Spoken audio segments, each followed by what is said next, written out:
Welcome once more to my YouTube channel. I'm still your favorite teacher on contemporary Bible exposition, Simeon Gloria. Don't fail to like, share, comment, view, and invite others to this meal. So today I bring you beautiful exposition. It's a beautiful day the Lord has made, and we will rejoice and be glad in it. In rejoicing, I bring you this beautiful exposition, and the topic is those that know their God. Those that do know their God. Wow, the Bible says in Daniel 11:32-33 that those that do know their God, they should be strong and they will do exploits. So today we're looking at those that know their God. And Bible says in Daniel 11:32-33, and such as do wickedly against the covenant shall he corrupt by flatteries. But the people that do know their God shall be strong and do exploits. And they that understand among the people shall instruct many. The Bible says that the people that do know their God, to know is a function of intimacy, is a function of fellowship, is a function of oneness. The essence of know is for you to deputize. It's just like Jesus keeps saying that I and my Father is one in John 10:30.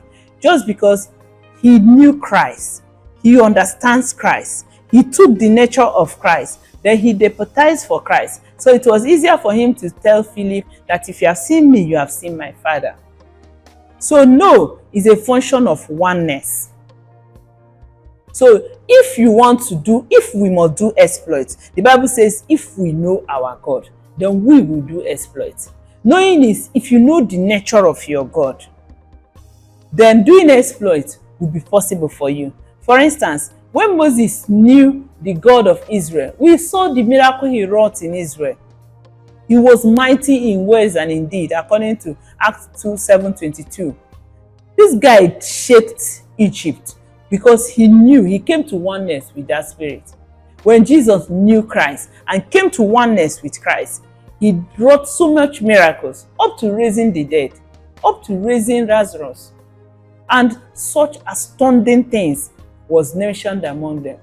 Now, if we want to do exploits, exploit is tied to know, then we must know our God.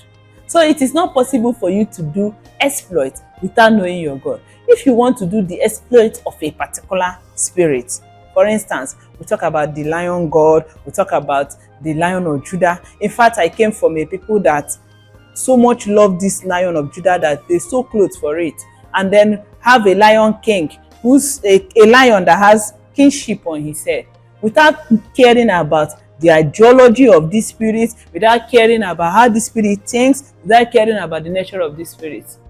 Now, how do we do exploits when we don't care about the nature of that spirit? Don't forget, exploit is given to a nature. It will take a particular nature to do a particular exploit. It is given to lionic nature to do some lionic exploits. So if you want to do the exploit of lionic people, then you have to take up the image of that spirit to do its exploits. It's not possible to do exploits when you have not taken the image of the nature we want its exploits. So why we are the church is being submerged, the fact is because the church has not taken the image and likeness of the exploits of the Lion of Judah that they are advocating for. Now, the Bible says in 2 Corinthians chapter 3 verse 18, but we all with open faces, beholding as in a glass the glory of God, are changed in the same image from glory to glory, even by the Spirit of the Lord.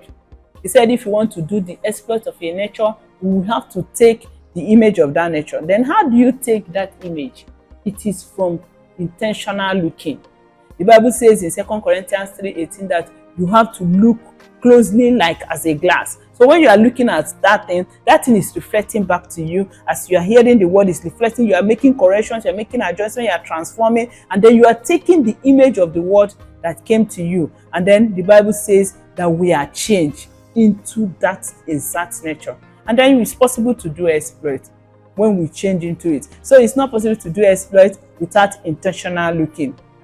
It's not possible to do exploit without taking up the image of that exploit we want to do. And then lastly, we cannot think of doing exploit when we are amateurs, when we are inexperienced, when we are unskilled.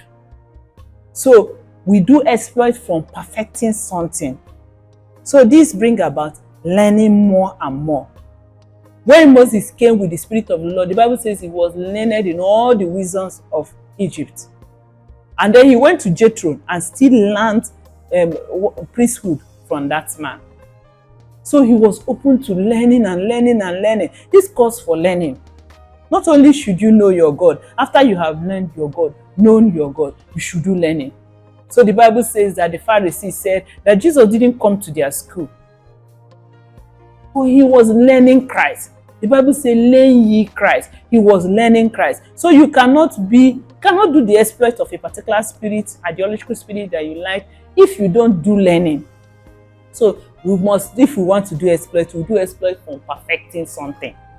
When David brought down Goliath, it came from constant practice. It was not the day he brought down Goliath with a catapult that he learned using catapult to shoot his targets. David has been doing that over and over and over until the day he did it and then score. And he came up to the throne and he was enthroned. So you can't do exploit from something you are inexperienced of, something you have not perfected, something you don't learn. Exploit is done from learning. And then exploit first must be a lifestyle. Yes, living well is doing exploit. So you can't do exploit if you are not living well. If you want to do exploit, you have to get the life of exploits. Get that restlessness. Get that doggedness. Get focus. Get not being distracted. Get determination. Get resilience. Get everything that makes for exploit. And keep working on the path. Keep being intentional. Keep looking intentional. Keep working intentional work. Keep being visionary. And by, that exploit you will do. There is no weak spirit. When great spirits meet great men, they do great work. The Bible says that the hand of God is upon Zerubbabel to build the walls of Jerusalem. It's because he met Zerubbabel and the walls were rebuilt. Before Zerubbabel came, the walls were in shambles and Nehemiah was just crying and crying, a priest now. But when Zerubbabel came, the mighty hand rested on him and he did exploit. You will do exploit. The essence of doing exploits, brethren, is so that you can showcase your God. The Bible says in Ezekiel chapter 8 verse 23 that 10 men will lay hold on a Jew. 10 men will hold on immortal people. 10 men will hold on Zion. 10 men will hold on Simeon Gloria and say, take me to your God. That is the essence of doing exploit. Because God wants you to showcase his mighty act on earth. May the Lord bless you. May the Lord bring you to a place that you do exploit for him. Thank you. Bye. It's a river of life that flows from the lion's throne.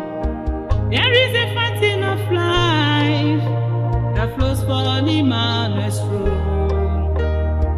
There is a river